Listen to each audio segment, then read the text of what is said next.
নমস্কার বন্ধুরা, আমার নতুন একটা ভিডিওতে তোমাদের সবাইকে স্বাগত। আজ সকাল থেকে ভিডিওটা একদমই আরম্ভ করতে পারিনি, কারণ কাজের খুব চাপ ছিল, তাই সম্ভব হয়ে ওঠেনি। তাই স্নানের পর থেকে আরম্ভ করলাম। আজ আমি একটু বেশি আনন্দিত। আমি জানি না তোমরা আমাকে দেখে বুঝতে পারছো কি না সেটা। কেন আনন্দিত সেটা ব্লগটা দেখলেই বুঝতে পারবে। তো চলো শুরু করা যাক আজকের কিছু সুন্দর মুহূর্ত। এই ফুল দুটো আমাদের গাছেই ফুটেছে আজকে বৃহস্পতিবার, দিনটা খুবই শুভ। আমরা সবাই জানি আজকে আমাদের মা লক্ষ্মীর বার। তাই মা লক্ষ্মীকে একটু ঘি মধু মাখিয়ে তাকে স্নান করাচ্ছি। দুধ গঙ্গা জল দিয়ে স্নান করিয়ে দিলাম। তাকে একটা সুন্দর ড্রেস পরিয়ে তাকে এবার গুছিয়ে গাছিয়ে তাকে যথাস্থানে বসাবো।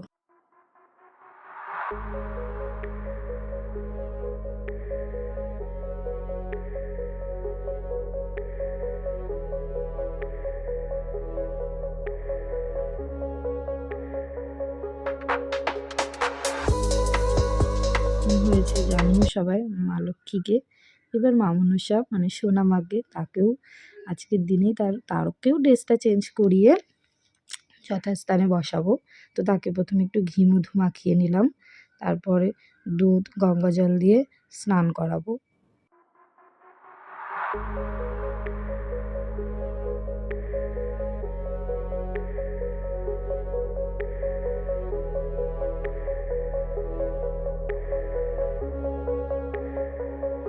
বেশ সোনামাকেও একটা সুন্দর ড্রেস পরিয়ে নিলাম।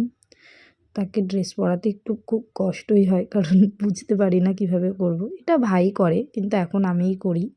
প্রতি বৃহস্পতিবার চেঞ্জ করে দিই মায়ের ড্রেসটা। নাই ভাই সেই মাসে একবার আসে, তখনই চেঞ্জ করতো।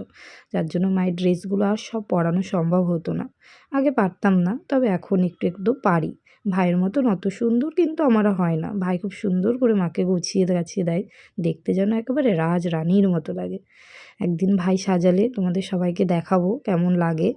ভাই খুব সুন্দর করে ড্রেসটা পরিয়ে দেয় মাকে, খুব সুন্দরভাবে সাজিয়েও দেয় সমস্তটা কিছু দিয়ে। আমি অতটা পারি না। এই দেখো আমার হয়ে গেছে গোছানো। কেমন লাগছে মাকে জানিও। খুব সুন্দরভাবেই আমার সাধ্যমতো চেষ্টা করি। জানি না আমার সোনামার কতটা ভালো লাগে। তোমাদের কেমন লেগেছে অবশ্যই আমাকে জানিও। এবার মাকে আমি তার যথাস্থানে বসিয়েও দিয়েছি। দেখো সবটা গোছানো হয়ে গেছে আমার। এবার সবাইকে তার জায়গায় জায়গায় বসিয়ে দিয়েছি। এই পুজোর থালাটা বৃহস্পতিবার গোছাতে আমার ভীষণ ভালো লাগে।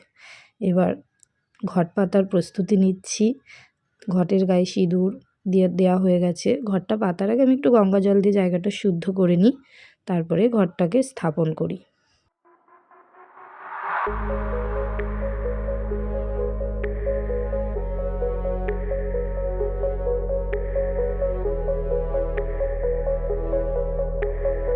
ঘরটা আমার পাতা হয়ে গেছে। এবার পাঁচালি পড়ছি। প্রতি বৃহস্পতিবারই পড়ি। আগে যখন ইউনিভার্সিটিতে পড়তাম তখন পড়তে পারতাম না। মা বলতো, কিন্তু সময় হয়ে উঠতো না। একটা ট্রেন ধরার তাড়া থাকতো, তাই আর হয়ে উঠতো না। কিন্তু এখন আমি পড়ি। খুব প্রয়োজন না হলে, মানে বিশেষ কোনো কাজের তাড়া না থাকলে অসুবিধা হয় না, পড়ার সময় আমি পেয়ে যাই।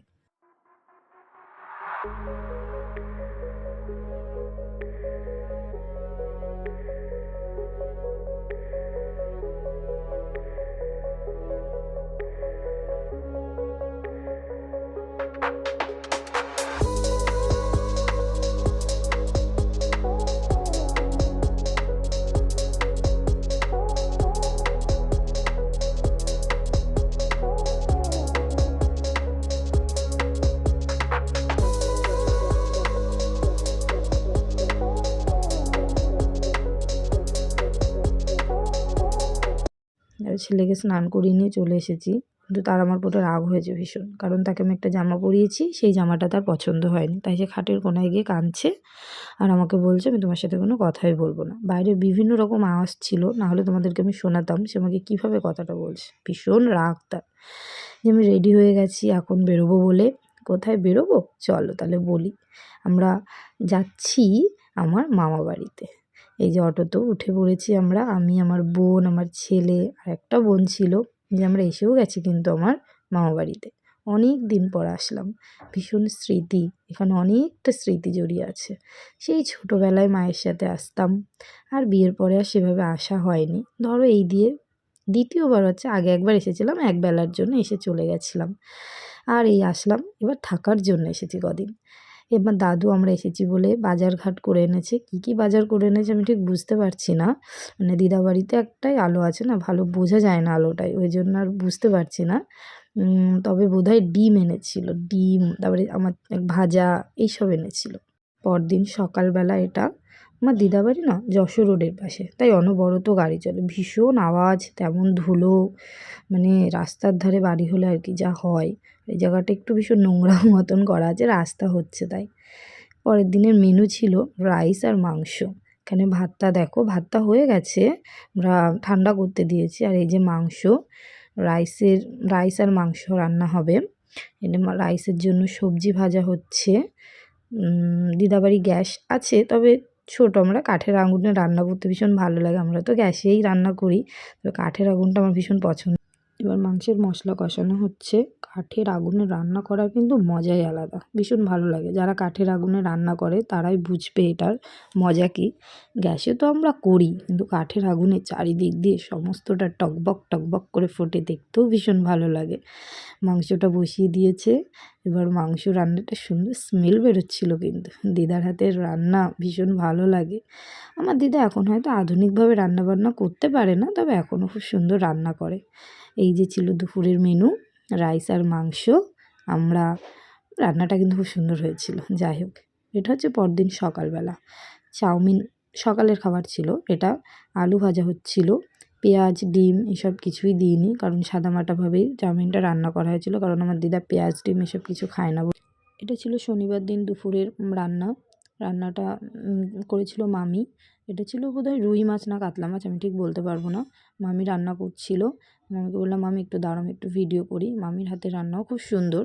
আগে বললাম, আমার মামা মামি এখানে কেউ থাকে না, দাদু দিদা থাকে, তা আমরা এসেছি বলে আমার মামাই এসেছিল, তাই আরও বিভিন্ন রকমের রান্না করেছিল মামি। লাউ ঘন্ট, ছোটো মাছের একটা চচ্চড়ি, কিন্তু সবটা দেখানো সম্ভব হয়ে ওঠেনি আমার পক্ষে, তাই শুধু এই রান্নাটাই দেখালাম। ভীষণ স্মেল বেরোচ্ছিল, ভীষণ সুন্দর।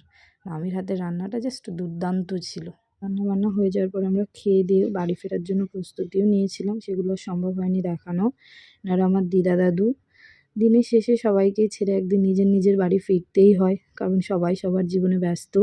দিদাকে বলে এসেছি আবার যাব, কিন্তু কবে যাব জানি না। সো থ্যাংক ইউ আমার ভিডিওটা দেখার জন্য।